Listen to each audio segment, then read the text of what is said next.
This is the city of Havana in Cuba.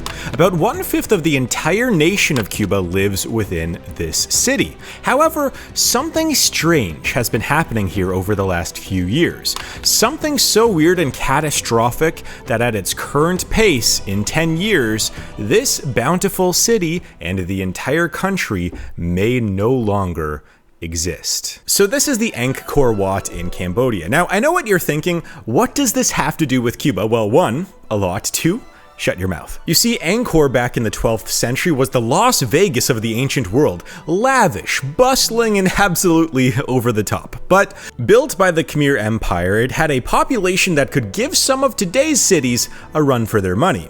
We're talking hundreds of thousands or even 1 million people. It had grand temples, massive reservoirs, and a sophisticated irrigation system that kept their rice paddies in business year-round. Angkor was the cultural, political, and economic hub of all of Southeast Asia. But then things started to change around the 14th century. First, Mother Nature decided to throw a wrench into their plans. The region went through a series of extreme weather events, droughts, followed by monsoons, and their precious water management system went haywire. Without a steady water supply, their agriculture, which was the backbone of the empire, it suffered. No water means no rice, and no rice means a lot of unhappy folks. Then came the human element. In the 15th century, the Ayutthaya kingdom from modern-day Thailand rolled in and said, "This place looks nice. We'll take it." After a series of conflicts, including the sacking of Angkor in 1431, the Khmer rulers threw in the towel and decided it was time to pack up and move the capital to Phnom Penh. Oh, and let's not forget the trade routes. As maritime trade became the new hot trend, Angkor found itself sitting awkwardly inland, far from the bustling trade ports. Its star power faded as coastal cities took over. Fast forward a few centuries, and Angkor was actually a myth, swallowed by the jungle. In fact, there was only one description of it for the Western world.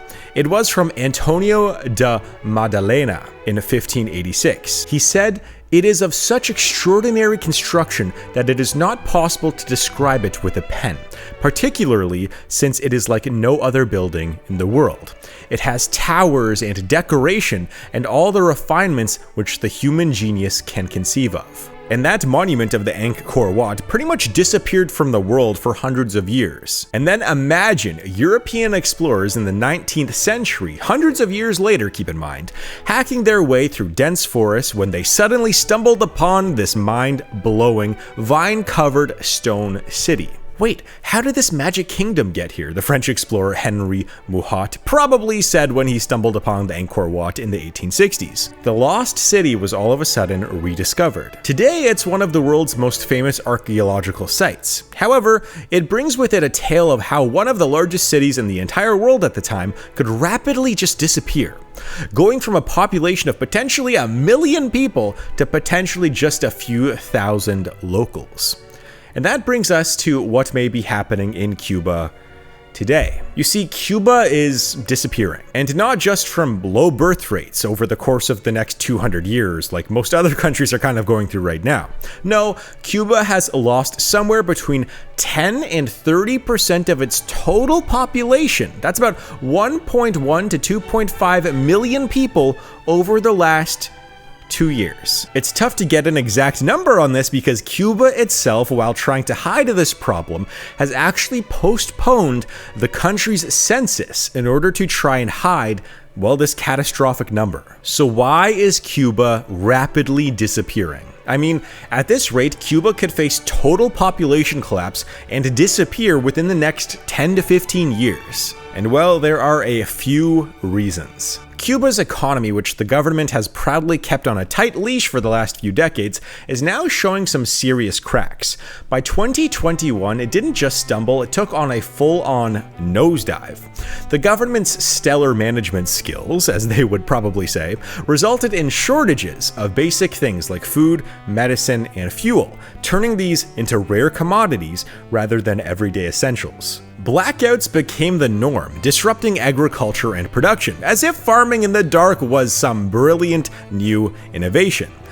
Cuba was already struggling with the consequences of its central planning triumphs, but then came the pandemic and increased US sanctions, because why not add a little bit more chaos into the mix? It was like pouring gasoline onto a barely flickering fire. Now, speaking of US sanctions, the US has had its fingerprints all over Cuba's economic woes, starting with the embargo. The embargo, which was first put into place in the early 1960s, has been tightened and loosened over the decades, depending on the political winds in Washington. Proponents argue it's a necessary response to Cuba's human rights abuses, while critics claim it only exacerbates the suffering of ordinary Cubans. Fast forward to the Trump administration from 2017 to 2021, in a bid to apply maximum pressure because things weren't difficult enough already, the US slapped on new restrictions on remittances, which is the money Cuban Americans sent to their families, and tightened the screws on travel and trade with the island. As if Cuba's economy wasn't already wheezing, these sanctions knocked the wind right out of it. Soon, Cubans found themselves struggling to get a hold of essentials like food and medicine. Forget about dreaming of economic stability, they were trying to get through the week. And then came President Biden, the supposed bringer of change. Despite a few minor tweaks to the policies, the embargo still stands firm, keeping the economic chokehold nice and tight. By mid-2021, the writing was on the wall. Widespread protests broke out in July of that year as Cubans took to the streets to voice their frustrations over worsening living conditions, government mismanagement, and a lack of political freedom. And with hope for change dwindling, many Cubans made the difficult decision to leave the island. From 2022 to 2023, the migration wave grew to unprecedented levels. By official US numbers, keep in mind, 738,680 Cubans arrived just in the United States between October of 2021 and April of 2024. Now, this was also through a mix of legal and illegal routes, keep in mind. Now, they weren't just coming to the US. Cubans fled to any country they could reach. According to estimates, only 33% of Cubans escaping the island headed to the US, while others sought refuge elsewhere in Latin America and Europe.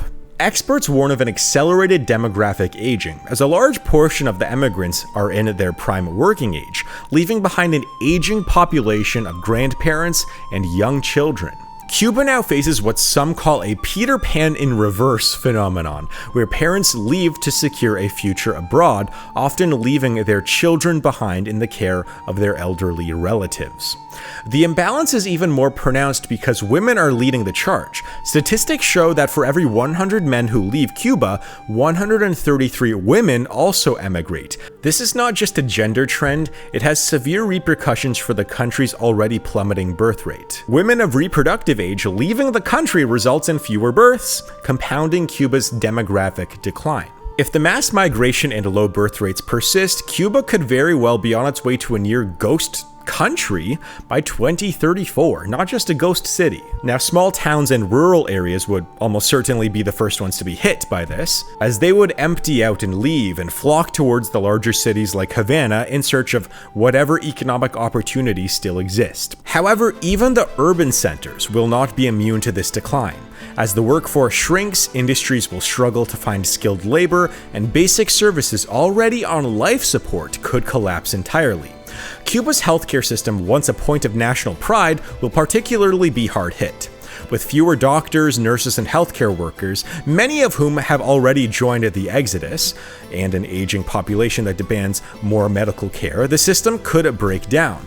Hospitals and clinics in smaller towns might shut their doors, and even those in Havana could struggle to maintain their basic services. Cuba's famed free healthcare could soon be reduced to little more than bandages and aspirin, assuming they could get their hands on bandages and aspirin. The education system will fare no better. As teachers leave and the student population dwindles, schools could close, particularly in rural areas. This creates a vicious cycle. Without education, the few remaining young people will have even fewer opportunities, fueling further emigration. There's also fewer people that are going to be paying taxes, so the government will have even less revenue to maintain crumbling infrastructure. Roads, public transportation, and utilities will deteriorate even further, making life increasingly untenable for those who remain. So as we take a look into the future, the question becomes not just how Cuba will cope with its population collapse, but if it can survive at all. A once thriving nation finds itself on the verge of becoming an island of echoes, a place where the bustling life of its cities and towns is replaced by silence, broken only by the rustle of palm trees in the wind. And maybe one day in the future, centuries from now, some explorer will stumble upon the ruins of Havana, the same way that Europeans stumbled upon Angkor not too long ago, and wonder what happened here. If you liked this video, I have 2 other channels that make videos just like this, but on different genres, so I'll leave a link for those down below. Subscribe, leave a like, you know the drill. I'll see you guys soon.